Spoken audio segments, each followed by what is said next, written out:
Xi'an is the most historically significant Chinese city and deserves a 2 or 3 day stop during your China trip.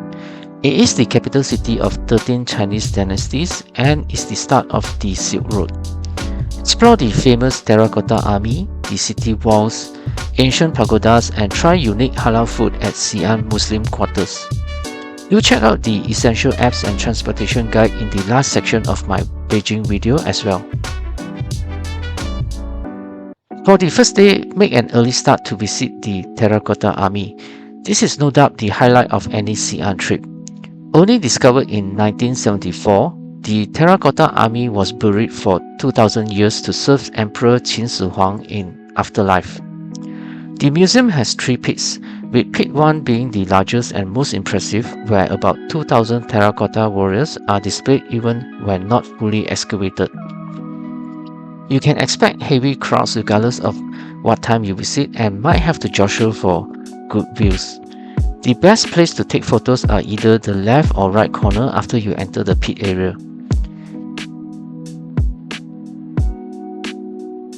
Pit 2 is a mid-sized pit with more variety of army units such as archers, chariots, and cavalry. A surprising fact that many did not know is that the figures are originally colored. The paint degraded and peeled off after just less than an hour after excavation. This is the reason that the site is not fully excavated until future preservation techniques can be found.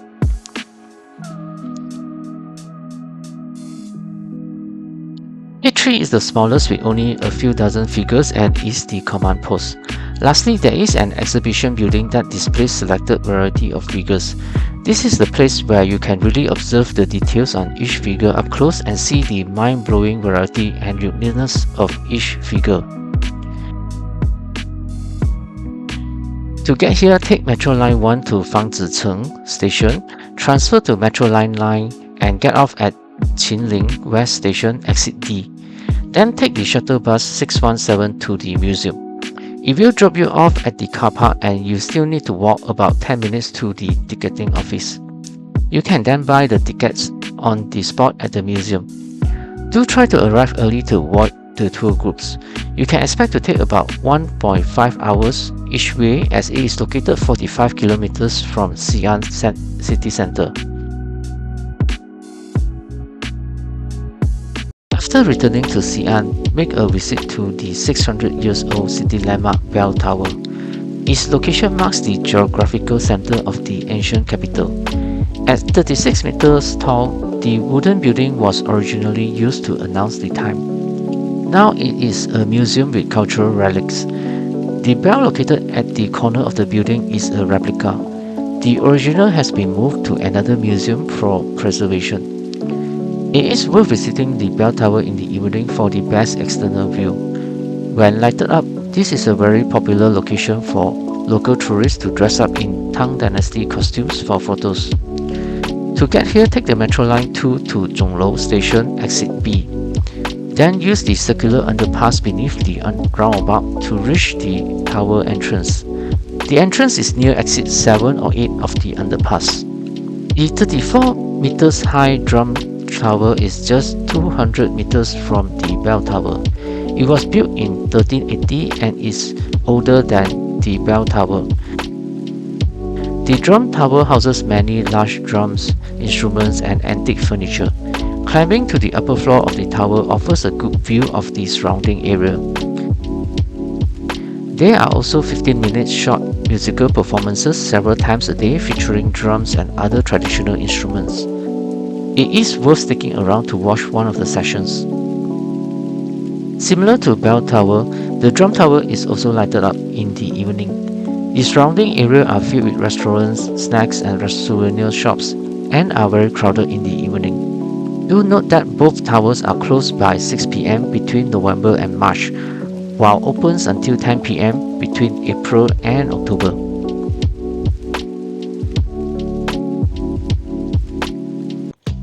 Just adjacent to the bell tower is the Muslim quarter.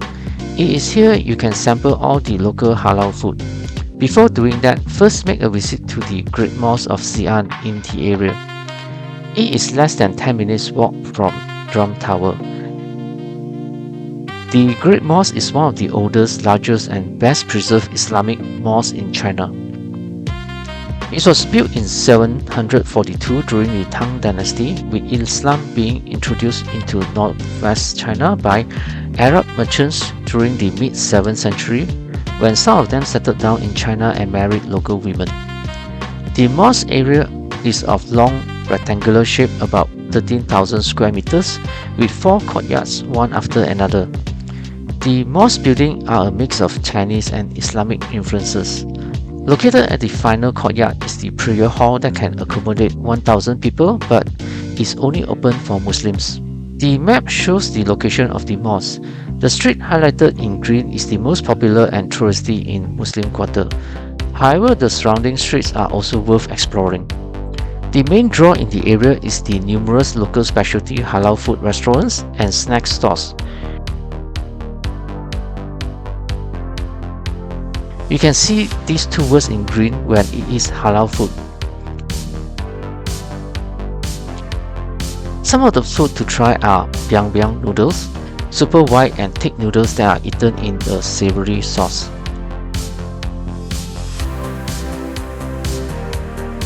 Ao mo or bread soup. You are given pita breads that you need to tear into tiny pieces and then pass back to the staff. They will then add hearty lamb or beef stew to be eaten together. Rojia mo or lamb sandwich. It is sort of like a Chinese version of burger with finely chopped meat. Liang pi, which is a type of cold noodles, chewy and slippery, usually eaten with veggies, garlics and vinegar sauce and chili oil. Lastly, there are also lamb and beef skewers, and plenty of other food and snacks to try. I would recommend coming here on next evening as well, since you are not likely to have enough stomach space for one night. A quick reminder to help like and subscribe to my channel. On the second day, start the morning by visiting the Xi'an city walls. Get here by taking Metro Line 2 to Yonglingmen station. Then walk northwards for 5 minutes and you will reach the south gate. Xi'an City Wall is the most complete and largest surviving ancient city wall in China. The whole wall has a square-shaped circumference of 13.7 kilometers and surrounds what is known as the ancient downtown. You can rent a bike on top of the wall to cycle the full or partial route. Walk 500 meters to the east to find the bike rental shop. You can return the bike at any of the shops located near north, south, east or west gate. Some notable features to look out for are the watchtowers, archery towers, corner towers and the surrounding moat.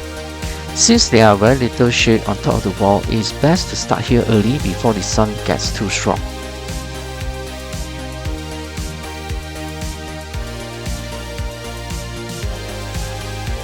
Next destination is the small Wild Goose Pagoda. Take Metro Line 2 to Nanshaomen Station, exit F. Then walk west 5 minutes to get to the north gate. The pagoda, built in 707 AD, is 43.4 meters high and is slightly shorter than the original 45 meters due to the top 2 stories was damaged by nature over time. Together with the giant Wild Goose Pagoda, both pagodas are famous landmarks of Xi'an and are used to store Buddhist relics brought back from India. Uniquely, both pagodas are square-shaped as opposed to the more common round-shaped Chinese pagodas that you often see. The pagoda is part of the Xi'an Museum area. You can walk over the Serene Park area besides it and visit the museum if you have the time. After that, take Metro Line 3 or 4 to Dayanta Station to get to the giant Wild Goose Pagoda. This pagoda was built in 652 AD and is older and larger than the small Goose Pagoda. The surrounding temple complex are also bigger and more popular in comparison. The pagoda itself is 64.5 meters high and you can pay a separate entrance fee to climb up. At the top floor, you can get a good view of Xi'an from 4 directions.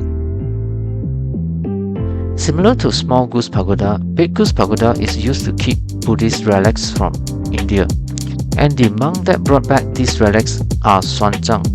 who is the same monk that became the inspiration for the famous Chinese novel Journey to the West of Monkey King fame. Not shown in this video is the huge musical fountain north of the pagoda.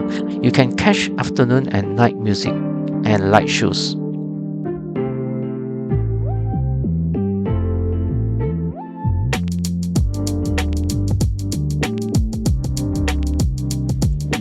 Located just across the square from the giant Wild Goose Pagoda entrance is a huge 1,500 meters long pedestrian shopping area called Grand Tang Dynasty Everbright City. The buildings here are built to emulate Tang style architecture, with sculptures lining the avenue telling Tang stories. You will find malls, shopping and restaurants on both sides, and small snack stores all along the path. There are also opera house, performing centers and museums. In the evening, there are street performances, but it is impossible to understand if you don't speak Chinese. Overall, I would recommend spending more time at the Muslim Quarter area instead. Even though both places feel touristy, Muslim Quarter feels a bit more authentic and have more unique food variety to sample.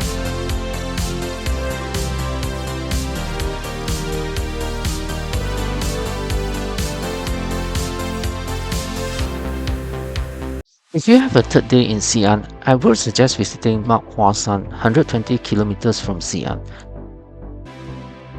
It is one of the 5 sacred mountains in China. First, take a high-speed train from Xi'an North Railway Station to Huashan North Station, which takes about 30 minutes. You can check out the guide on how to travel by train in my Beijing video. After arrival, take the free 15 minutes green bus to the Park Tourist Center.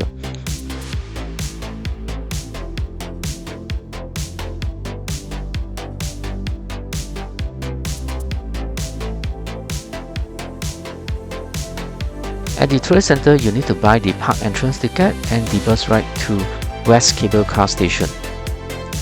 The bus ride to the cable car station takes another 40 minutes. The West Cable Car takes 20 minutes to go up, but there may be a long queue if you are coming here on a weekend. Huashan consists of 5 peaks: north, south, east, west and middle. If you are staying nearby, you can do a full loop going up either east or west cable car. However, as a day trip, I would recommend go up west cable car and hiking until the south peak. Then return on the same route due to time constraint. West Peak has the best view and South Peak is the highest peak. Do pause the video to have a look at the map. The West Peak is 2,082 meters high. There is a Taoist temple here and the path leading to it are narrow and steep. Do be careful when walking in this area, especially if there are huge crowds like in this video, which happens to be on a weekend. From the peak, you can see the surrounding mountains with breathtaking views. Once done with West Peak, follow the directions and hike to South Peak, which takes 30 minutes. At 2,160 meters, this is the tallest peak. There is a scary plank walk a bit further towards the East Peak direction if you are adventurous. I didn't go there, but you can Google Huashan plank walk to see the photos of how it looks like.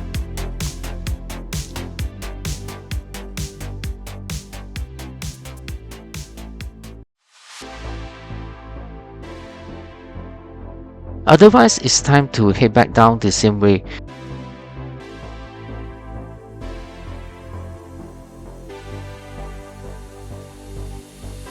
The bus pickup is at the opposite side of the roundabout shown here. You should plan at least 7 hours to cover the time traveling from Xi'an and back, as there are significant queue times waiting for the cable car. With that, I conclude the guide for Xi'an. Lastly, I list out the cost of the activities for reference. Pause if you like to have a look. If you have additional time in Xi'an, other place to visit is Shaanxi History Museum. Do check out the Essentials Apps and Transportation Guide in the last section of my Beijing video as well.